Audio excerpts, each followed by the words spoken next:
Oh my God, can we just say the quiet part out loud right now? Because it's costing you years not to. You can be wildly, desperately, movie montage in love and still be wrong for each other in daily life. Love can be real and still be wrong. How the hell do I know? Because if love were enough, every couple that felt it would be living in peace. And you and I both know that is not how this works. So let me ask you the 3 questions that snap you awake. Are you in love or are you in hope? Are you in a relationship or in a project? Are you building a life or bargaining with reality? You know exactly which one you're in because your body tells on you. If your chest tightens before you text, if you rehearse what you'll say so they don't blow up, if you're doing calculus just to ask for what you need, you are not in a partnership. You are in negotiations with yourself. Here's the painful twist nobody taught us. Love is emotion. Compatibility is logistics plus values plus nervous system safety. Love is fireworks. Compatibility is the fire code, the escape routes, the rent paid on time, and the neighbors not calling 911. Love is the spark. Compatibility is the wiring that keeps the lights on. And you cannot perform your way into compatibility. You cannot contort caretaking, overfunctioning, giving more and more and more, hoping they'll become the person your heart knows they could be. Consider how hard it is to change yourself on your best week. How foolish to think you can change someone else by effort alone. So here's what we're doing today. No more guessing, no more vibes, no more reading tea leaves from a 3-word text. Clarity does not come from chemistry. Clarity comes from words. I'm going to give you 5 signs of real-world incompatibility. For each sign, you'll get a self-check question you can answer by yourself and a next conversation prompt you can use with them. Because every great relationship is forged in the crucible of hard conversations. And a hard conversation is just the one you're afraid to have. And yes, I am going to put a clock on this without making you panic. Time is not a bully. Time is a truth teller. Ignore incompatibility. And you don't just lose months, you leak energy. You stack resentment, and inch by inch, you surrender your self-respect. You wake up one day explaining your own needs like they're unreasonable and wondering where your fire went. I am not letting that happen to you on my watch. Love is not the finish line. Compatibility is what makes love livable. That's the standard. That's the filter. And if nobody else has told you this yet, hear me now. You are allowed to choose a life that feels peaceful in your body, aligned in your values, and fair in the effort it takes. Buckle up. We're going to get you clear, and then we're going to get you free. All right, here's the quick map you have to memorize because it will save you years. There are 4 levels. Level 1, admiration. You like the idea of them. You're impressed. From a distance, you're like, holy cow, what a catch. Level 2, mutual attraction. The energy is hot. The texts are fast. Your body is like, let's go. Level 3, commitment, clear words, shared boundaries, both of you choosing to build something and showing up accordingly. Level 4, compatibility. Daily life works. You can get your fundamental needs met while being fully yourself. Not sometimes, not only on vacation, in real life, with bills and families and stress, without constantly negotiating your worth. Most of us confuse level 3 feelings with level 4 fit. We get commitment vibes and call it a future. We hear I miss you and translate it as I can meet you. We see effort for a weekend and crown it as capacity for a lifetime. There's no such thing as deep level 2. It's just level freaking 2. And level 3 without level 4 will drain you dry because you'll keep performing to maintain the promise instead of assessing if the promise is even possible. Let me call out the trap that keeps you stuck. If I just explain it better, if we just get past this season, if they just heal, just get promoted, just stop being stressed, just finally move, then we'll be fine. That's not a plan. That's a fantasy. How do I know? Because a plan lives in calendar blocks and changed behavior. A fantasy lives in your head and asks you to hold your breath. Compatibility is concrete. It sounds like this. I tell you the truth and I feel safer, not punished. Our values rhyme. How we spend money, time, holidays, energy. The effort is fair. Maybe not 50 over 50 every day, but 100 over 100 over time. Our conflict builds understanding, not scars. And the picture of the life we want, the kids or no kids, the city or the farm, the pace and the priorities, it overlaps enough that neither of us has to shrink to fit. And I need you to hear this with love. Even if they're a good person, even if you are deeply in love, they can still be the wrong partner for your life. Good people can be wrong people for you. That doesn't make them a villain. It makes you honest. Why does this matter right now? Because you don't need more passion. You need a clear map for whether daily life actually works. When you use this map, you stop begging chemistry to do a job it was never hired to do. You stop wasting your prime resource, your energy on potential, and you start investing it in reality. So as we go into the 5 signs, I want you to treat everything like data, not drama, not blame, data. Your relationship is generating information every single day. We're going to read it, we're going to score it, and then you're going to decide together or apart what you're building from here. Let's reset the standard right now, because this is the hinge that your whole life swings on. Loving yourself is not a mood you wait to feel. It's a choice you make and remake in the tiny interactions you have every day. Self-love shows up as standards. It's what you allow in your space, what you tolerate in your body, and what you keep explaining away because you're afraid of what the truth might cost. Every time you say it's fine when it's not, you take $1 out of your self-respect account. Every time you normalize a pattern that hurts you, you teach your nervous system that your needs are negotiable. And I love you too much to let you keep doing that to yourself. Here's the most practical way to see it. You have an energy budget, real money, real time, real bandwidth. You get a daily deposit sleep, coffee, a walk, a laugh. And relationships are either investments that compound or expenses that drain. Compatibility is your return on energy.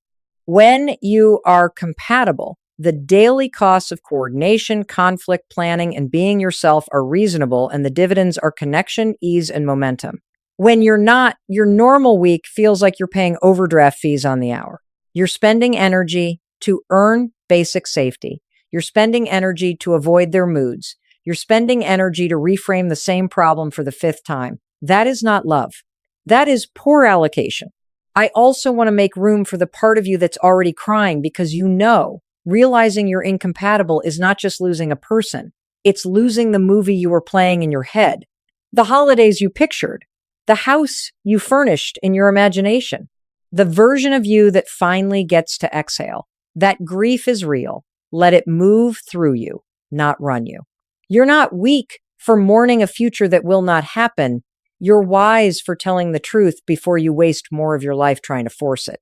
And this is a safety moment, so hear me. I am not saying dump them right now. I am saying stop lying to yourself right now. Shift from hope to habits. If you need a tool, do a 1-4-day energy audit. Each day, write 2 columns. Gave me energy, cost me energy. Note the patterns tied to behavior, not promises. You'll see the math in black and white. That is your standard speaking. Raising your standards is not about punishing anyone. It's about protecting your time, your energy, and your future. It sounds like my energy is precious, so I need consistency more than intensity. It sounds like I don't debate my needs. I discuss how we can meet them, and if we can't, I adjust my investment. It sounds like I'm a person in the room and my peace matters. So before we dive into the first sign, ask yourself the question that cuts through the noise. Where are you doing the most work just to make the relationship feel normal? That's your hotspot. That's where we're going next. I believe in you. Let's get you your energy back. Let's start with the spreadsheet in your head, because you know exactly what I'm talking about. The tally marks you make without even realizing it. Who texted last? Who apologized last? Who initiated the date? Who initiated the intimacy? Who drove? Who canceled? Who compromised? Who remembered the plan you made 3 times in a row? Who is tiptoeing around whose mood this week? That is relationship math. And if you're doing it every day, that's not love, that's accounting. That's you trying to budget for a partnership that's already overdrawn. Is it peaceful or is it a performance? Are you present or are you managing? Do you get to relax or are you narrating everything you do so they won't misread it? You can feel it in your shoulders right now. When you keep score, you stop keeping yourself. Your nervous system is on patrol, always scanning for fairness, always bracing for the bill. And the hidden cost, resentment, starts subletting your heart while you're busy tallying. It moves in with its ugly furniture, and before you know it, the room that used to hold warmth is cramped with audits and arguments that begin with you always and you never. I want you to hear this because it's the whole point of sign number 1. If you have to constantly do the math, the relationship is already costing you more than it's giving you. Healthy love doesn't require a calculator. It runs on rhythm. There's give and take without a court stenographer recording every exchange. You don't need a receipt to feel respected. You don't have to prepay with 3 acts of service just to ask for a hug. Here's your self-check, and I want you to answer it honestly today. If you stopped keeping score for 1 week, would this relationship still function? If you didn't send the second text, if you didn't plan the weekend, if you didn't mop up the conflict and script both sides just to get to peace, would it keep moving or would it stall out until you rescued it again? That answer is your data. That answer tells you if you're in a partnership or a performance where you are the stage manager, janitor, and lead actor. Now the conversation. Calm, clear, adult. You say, I don't want a relationship where I'm constantly tracking effort. How do you think we should share the emotional load? And are you willing to? Then you stop talking. Let the silence do the sorting. This is where micro language matters. Vague is not a plan. Vague sounds like, I'll try. I'll be better. Don't worry. Concrete is commitment. Concrete sounds like, here's what I'll do starting now. I'll initiate plans every other weekend. I'll own Sunday grocery and the budget check-in. I'll text when I'm running late and set an alarm so I don't forget. Concrete has verbs, timelines, and ownership. If they flip it to you're too sensitive, if they turn it into a debate about your standards, that's more data. If they say yes, but then nothing changes, also data. You are not here to litigate your worth. You are here to tell the truth about the load and see if it gets shared. And please, for the love of your future peace, pair the words with a boundary. I'm going to stop managing and I'm going to match your effort, not as a punishment, as a reset. Watch what happens. Either they rise or the fantasy falls. Both outcomes give you your time and your self-respect back. I love you. Stay with the data. Sign number 2 is the sneaky one because it hides under the glitter of chemistry until life hands you a decision with a deadline. Values. What are we actually talking about in real life? Money, spender, or saver, debt plan, or YOLO. Work ethic 1, 2-hour grind, or 4-day balance. Family boundaries. Do your parents have keys? Are holidays a rotation or a hostage situation? Religion or spirituality, weekly service or personal practice? How are we raising kids? Lifestyle, early mornings or late nights? Tidy or chaos? Sobriety, no substances ever, or social drinker who thinks you're too intense about it? Ambition, climb ladders or build hammocks? Honesty, white lies, or brutal truth? Health, sleep, movement, food, meds, parenting, screens, discipline, schools, generosity, and risk tolerance. Are we tipping big and investing in index funds or chasing crypto at 2 a.m.? These aren't cute preferences. These are the rails your life runs on. And yes, chemistry will smooth over the gap at first because dinner reservations are easy. Say yes to a trip, no problem. But watch what happens when you decide whether to move in, how to split rent, what car to buy, which in-laws get Thanksgiving, whether the job offer in another city is a yes, whether alcohol is at home, whether you're saving for fertility, daycare, or a down payment. If every decision becomes a debate about who has to shrink, you don't have a relationship problem. You have a values mismatch. So I'm going to ask you the questions that pull the fire alarm. Do you respect how they live? Do they respect how you live? Or are you both secretly trying to change each other? Be honest. Because if the plan is maybe they'll come around, what you're actually saying is, I'm willing to live braced. And that is the feeling you need to measure. Self-check. When you imagine the next 5 years with this person, money, family, work, health, are you excited or are you bracing? Does your chest open or does your jaw clench? Your body knows before your brain finishes the sentence. Now the conversation. You say, I need to talk about the values that run my life, money, family, work, health. I want to know what yours are and where you're not willing to bend. Then you listen like a scientist. Compatibility sounds like specificity and mutual respect. It sounds like I'm a saver. I want a monthly budget meeting. I prefer alternating holidays. I won't drink on weeknights. I need 8 hours of sleep. I'll cover mornings if you own evenings. Verbs, numbers, boundaries. Incompatibility sounds like contempt, minimization, or the deadly phrase, why do you care so much? It sounds like, relax, it's not that deep, we'll figure it out later, you're dramatic, your family's weird, you're controlling. That is not a difference in preference, that is a difference in respect. If you hear respect but different rails, you can build a plan and test it. If you hear contempt, you have your answer. And let me say this with love. When values don't match, love turns into a constant negotiation of who has to shrink. That is not your future. Your energy is precious. Your life is real. Ask the questions now, not after another year of bargaining with yourself.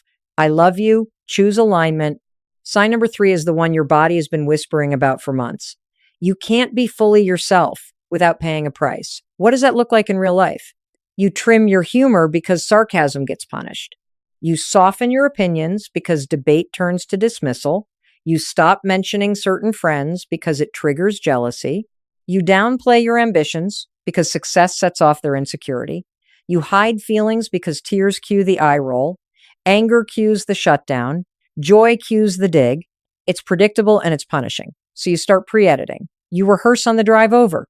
You give a disclaimer before a sentence. You become the weather forecaster of their moods and you issue yourself a storm warning. That is not working on it. That is survival. There are 2 prices you end up paying. One is conflict avoidance. You walk on eggshells. You dodge. You swallow the sentence. You take the long way around the truth to keep the peace. The other is self-betrayal. You silence. You hide. You perform a watered-down version of you to be palatable. Both are expensive. Both bankrupt your energy. And I'm going to say the line that snaps you into reality. If you have to audition for love, that is not love. That is anxiety with benefits. Here's your self-check, and I want you to answer it without making excuses for them. When you're with them, do you feel more like you or less like you? Do you leave brighter or dimmer? Do you exhale or do you brace? Your nervous system doesn't lie. Freedom has a feel, so does self-editing. Now the conversation, because clarity lives in words. You say, I notice I hold back parts of myself because I'm worried about your reaction. I need to feel safe being honest. Can you handle that with me? Then you listen. Compatibility sounds like, thank you for telling me. I want the real you. If I get defensive, I'll catch it and try again. What helps you feel safe? I won't mock you. If I'm flooded, I'll take 10 minutes and come back. Incompatibility sounds like, you're too sensitive. Relax. It was a joke. Why are you making this a thing? Stop being dramatic. Here we go again. One is an invitation. The other is a warning label. Pair the words with a standard, not a threat. You follow up with, if I can't be myself in this relationship, I can't stay in it. That's not a threat. That's a standard. And then you run a real test. Share one true thing this week you've been editing, an opinion, a boundary, a dream, a feeling, and observe. Do they get curious, slow down, repair when they miss? Or do they punish, minimize, flip it on you? Data, not drama.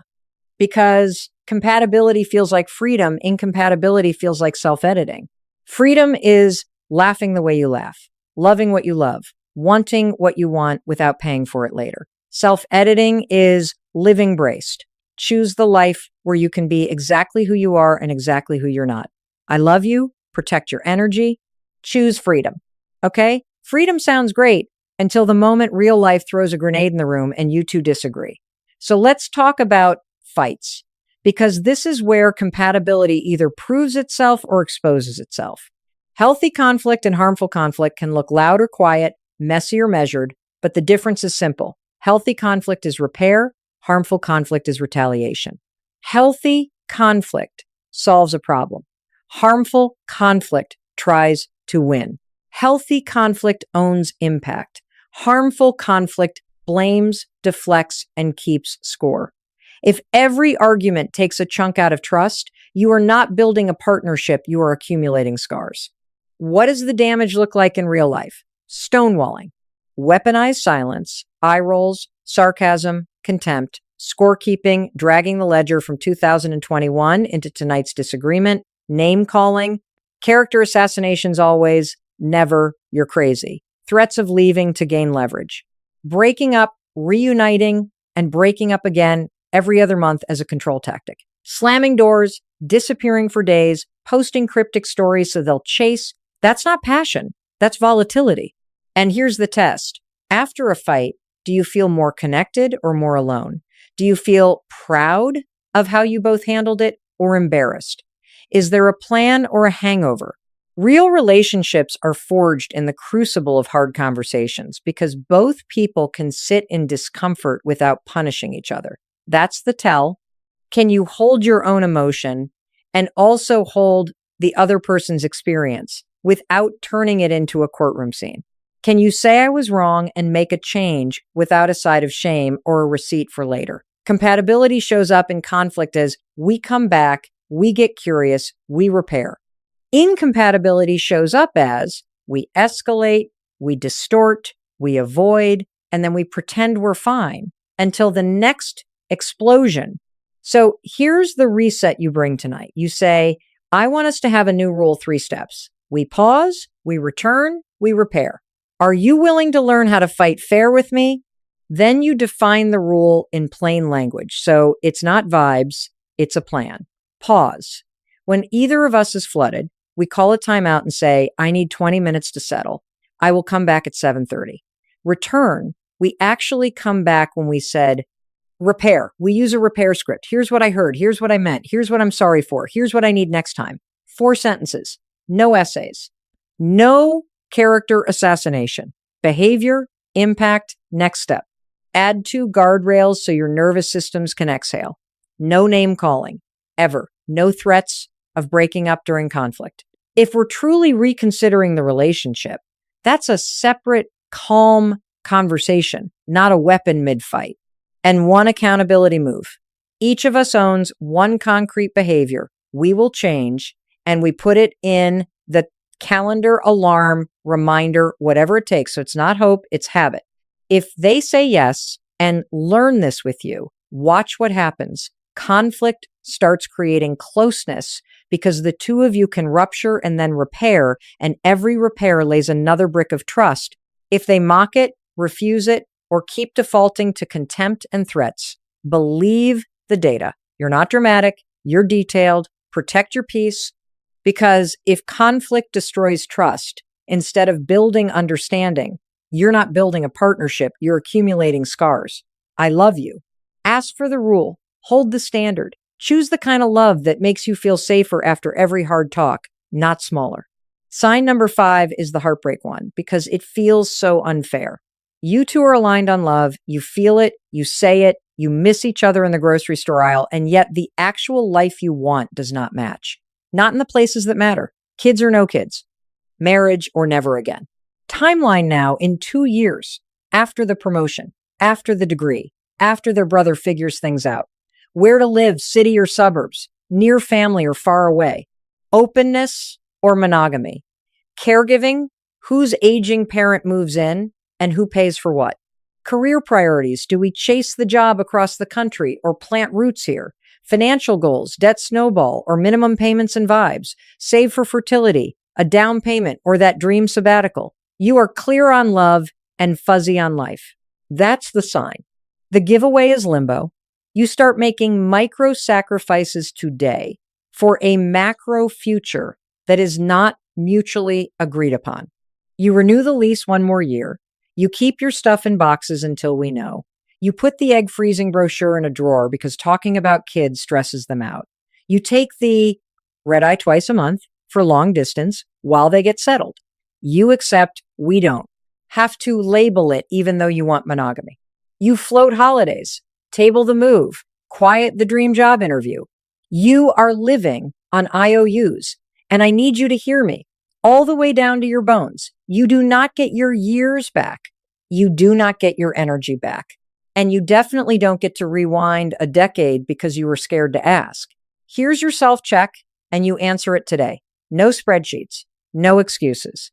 If nothing changed for the next 12 months, would you feel relieved or devastated?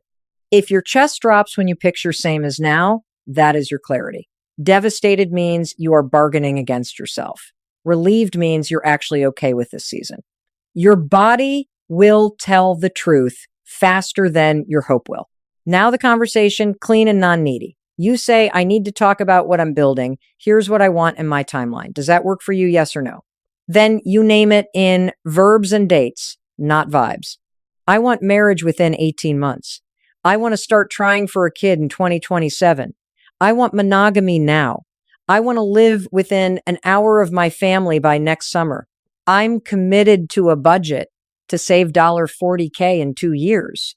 I cannot be long distance past December. Then you stop. Let silence sort. Here's the listening test. A compatible partner engages and collaborates. They ask clarifying questions. They reflect back what they heard. They propose specifics. Okay, could we get engaged by next spring if we hit premarital counseling by August? Let's tour neighborhoods in May. I'll talk to my boss about the transfer by Friday. Let's book the fertility consult next month. Verbs, dates, ownership. An incompatible partner evades, delays, or asks you to downgrade your dream. Why the pressure? Can't we see how it goes? Let's be open to anything. Do we have to label this? Maybe we don't need kids. Maybe you could just commute. Maybe later. Later is a place where years disappear.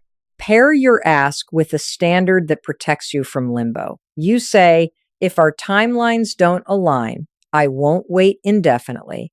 I'm going to keep moving toward this vision with you if we can build it, or on my own if we can't. Then give it a real world test.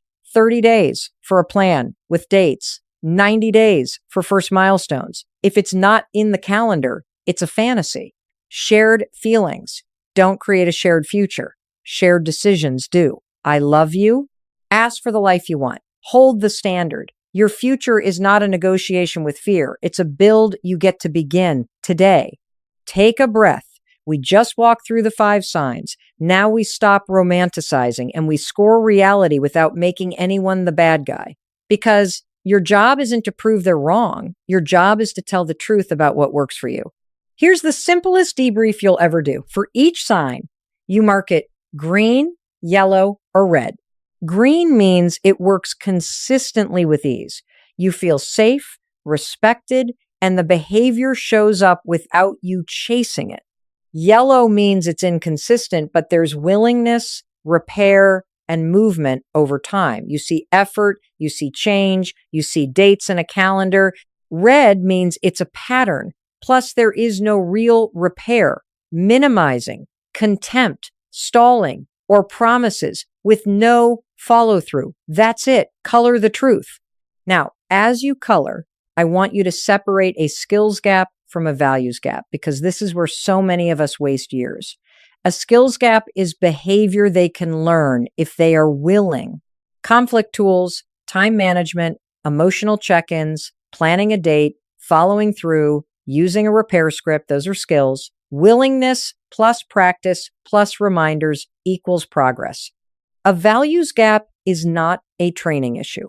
Kids or no kids, monogamy or open, sobriety or substances at home, money philosophy, religion, where to live, ambition, family boundaries. You do not coach someone into wanting your life.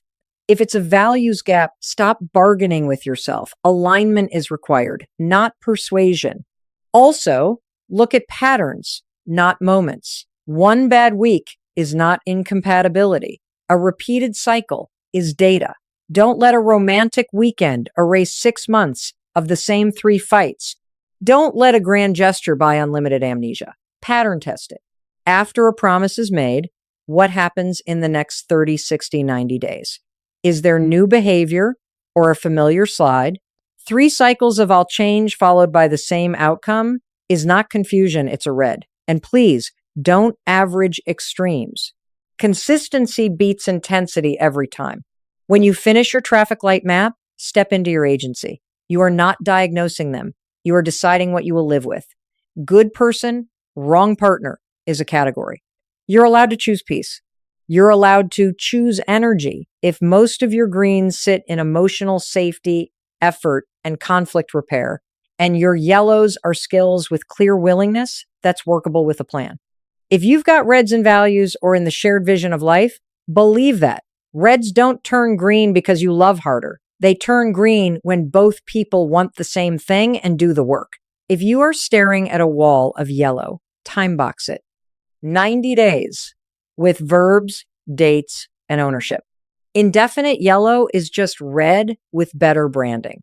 Now, you take this data and you have the conversation you've been avoiding. Clean, non-needy, adult. You say, I mapped our relationship. Here's what's green, and I appreciate it. Here's what's yellow and the plan. I'd need specific behaviors by specific dates. Here's what's red for me. This is a values gap I cannot live with. I'm not blaming you. This is my standard. Are you willing to build this with me? Then stop. Let silence sort. Compatible partners collaborate. Incompatible partners defend, delay, or ask you to shrink. This is how you respect both of you. Score the reality. Name your standard. Invite a plan. If there's no plan, there's your answer. I love you and I believe in you. Go have the talk that gives you your time and your self-respect back. You've got the map. Now, there are only 2 conversations that change anything: repair or release. That's it. Not 10 more months of hints, not 3 more grand gestures, not a thesis on why you feel the way you feel. You either build a plan together or you stop building a fantasy alone. Conversation 1, repair. Pick one area, just one, that keeps draining your energy. Yellow or red, but specific. Then say the sentence and mean it. I need X. Are you willing to do Y with me for Z weeks and review? That's the whole script. I need emotional check-ins. Are you willing to do a 10-minute nightly debrief with me for 4 weeks and review? I need shared effort on logistics. Are you willing to own Sunday grocery and our Thursday budget check-in for 6 weeks and review? I need conflict repair. Are you willing to use the pause, return, repair rule with me for the next month and review? I need clarity on our future. Are you willing to book premarital counseling by the end of this month and set a decision point for engagement in 12 weeks? Verbs, dates, ownership. Put the review on the calendar before you leave the table. A timer on hope protects your life. Calm power language only. No over-explaining, no nervous apologies for having needs, no arguing the past like you're the district attorney of 2022.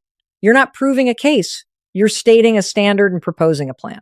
Remove minimizing language, just, maybe, kind of, if that's okay. Replace with, I need, I'm asking, I will, by when. Then stop. Let silence sort. Compatible partners collaborate. They ask clarifying questions, add specifics, take responsibility. Incompatible partners deflect, delay, or make you wrong for needing anything.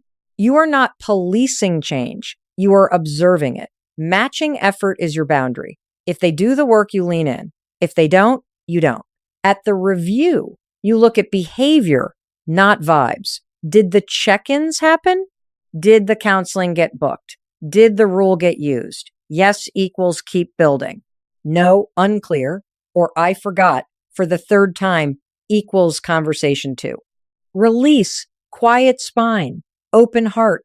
You say, I respect you. This isn't working for me long term. I'm not available for limbo. I can love you and still choose what's right for my life. I'm going to step away so we both can have the futures we want. No counter arguments, no character assassination, no 30-minute closing statement. If they press for a debate, you hold the line. I'm choosing alignment over intensity. I'm not asking you to agree. I'm telling you where I am. If guilt shows up, if tears show up, if bargaining shows up, please breathe and repeat. I can love you and still choose what's right for my life. Good person, wrong partner is a category. Let that be true without making anyone the villain. This is clarity, not victory. You are not trying to win. You are trying to stop losing time. Put the repair ask on tonight's calendar, or put the release words in your mouth by the end of the week. Daytime, sober, no 1 a.m., drama. Tell a friend, book a walk after, have water, tissues, and your standard. You either build a plan together or you stop building a fantasy alone. I love you and I believe in you. Go have the conversation that gives you your future back. Listen to me. You are not picky. You are responsible. Wanting compatibility is not being demanding. It's being a good steward of your one wild, non-refundable life. Love alone is not the finish line. Compatibility is what makes love livable, peaceful, repeatable. And you're allowed to want the kind of life where you can breathe. You are allowed to want ease. You are allowed to want a home that doesn't run on chaos and compromise you paid for with your sanity. You are a person in the room. Your needs count. Your timeline counts. Your energy counts. And yes, it's okay to grieve. It's okay to be scared. It's okay to love someone and also say, this doesn't work for my life. Feel it. Cry if you need to. Take the walk. Then choose yourself anyway. That is not selfish. That is leadership over your future. We are not villainizing anyone here. We are telling the truth about fit. Good person, wrong partner exists. Let it exist without making you small. Quick sweep, deep breath. Here we go. 5 signs, 1 plan. Sign 1, you're doing relationship math every day and it never adds up. Self-check. Am I constantly calculating what I give versus what I get? Conversation. I need matched effort. Can you do X with me for Y weeks in review? Decision. Observe the behavior. If it doesn't change, step back. Sign 2, values clash, and every decision is a fight. Self-check. Am I excited about the next 5 years or braced? Conversation. Here are my rails: money, family, work, health. What are yours? Decision, respect plus specifics equals plan. Contempt equals exit. Sign 3. You can't be yourself without paying a price. Self-check. Do I leave brighter or dimmer? Conversation. I need emotional safety and 0 mocking. Can you handle that with me? Decision. If safety can't be created, that's a non-negotiable no. Sign 4. Conflict creates damage, not closeness. Self-check. After fights, do I feel more connected or more alone? Conversation. Pause, return, repair. Are you willing to use it with me? Decision. Implement or protect your peace. Sign 5. Aligned on love, not on life. Self-check. If nothing changed for 12 months, am I relieved or devastated? Conversation. Verbs and dates. Marriage. Kids. Move. Money by when? Decision. 30 days for a plan. 90 for first milestones, or release. Now wrap it with the tool. Color your reality. Green, yellow, red. Separate skills from values. Run the repair ask or run the release line. Let silence sort. And remember, time is not neutral. Indefinite yellow is just red with glitter.